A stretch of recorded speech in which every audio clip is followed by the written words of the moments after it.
In today's video, Tyson shows you how to remove the gas tank. Please enjoy. Working on a Troy-Bilt TB160, has the Honda motor here. We're going to show you a fuel flush. We do this in instances where we get something in, we've tested the fuel, maybe it's a little marginal. We want to try to get as much of that marginal fuel out of here. We don't want it coming down into our fuel line and through our fuel pitcock and then into our carburetor. So I'll show you how to do a little fuel flush. 10 millimeter bolts right here on top. 3 of them. We're going to get our recoil housing off.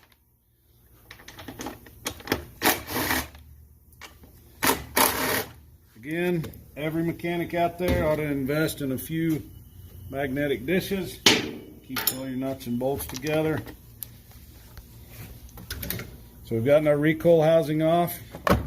I'm going to go ahead and just pull straight up on our fuel tank, and I'm going to lean it to the back. We need to remove our fuel line from the fuel shutoff valve. So we're going to take our clamp here, slide it back. We're going to get our gas line removal tool. Guys, worth their weight in gold. I've tried to make them, I've tried to use them. They're worth every penny. So I'm going to go ahead and clamp off our fuel line so we don't get fuel everywhere. And we've removed our fuel tank. So I'm going to take this over. I'm going to go ahead and dump all this out. After I get it all dumped out, we're going to blow it out and try to get as much of that. Be a little extra careful up inside here on the Hondas. There is a fuel filter inside the tank. You don't want to take this hose off and go probing a lot. That fuel filter up in there will come off. If you were to damage that fuel filter, it's not the end-all be-all and you got to throw the lawnmower away. We can take that fuel filter out. We can go ahead and cut the fuel line and put an inline filter in. They're a little bit easier to access and change and stuff when you do need them, but this one's still in pretty good shape, pretty good mower, newer mower. So I'm going to go ahead and drain this out. We'll blow it out. We'll get it put back on.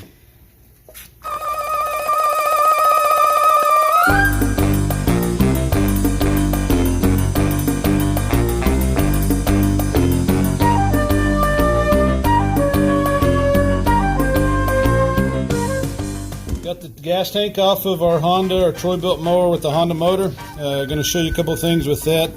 Down inside that tank, some things that I'm going to look for is just any debris. If I see a lot of dirt and grass and stuff down in there, we need to get all that cleaned out. This one looks pretty good. Guys, believe it or not, I found lemons, I found limes. I think somebody poured a whole margarita in one, but you just want to check that stuff when you get to going. I'm going to pull this little insert out. I'm going to show you the fuel filter that's down inside there. You'll see the little red filter. That is the filter I was talking to you about earlier. You don't want to damage it. It is part of the tank. If it were to be damaged, you see down in there that the gas has corroded it or worn it out. We can always put an inline filter in. So this one looks pretty good. Your fuel cap. Some of the things you want to look for here, right down in the middle there is actually a vent. These caps do need to vent out to the atmosphere. If not, this tank would work like you'd be a big suction. It would get about halfway empty and it would stop moving gas to the carburetor because it has nowhere to grab air and it would try to suck itself flat. So if you see anything clogging your gas cap, you want to make sure to get it cleaned off. Do not blow air down in there. This is a carbon filter and it is sealed. You start blowing air, you start breaking your caps. And we're going to go back. The last thing to do on this mower is I just wanted to kind of see some of this signs of a fluid leak. I wanted to make sure that our sump housings, sump casing, our crank casings and everything, that we weren't leaking from up in there. These all look good. It appears to me that it's coming from around the governor shaft, and that's going to be somewhat normal. You're going to get a little bit of that.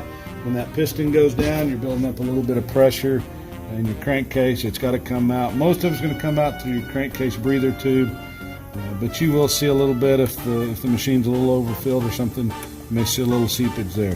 Don't see any major signs of leaks, so we're good. Flywheel looks good. And so we're ready to go back together and get this customer running.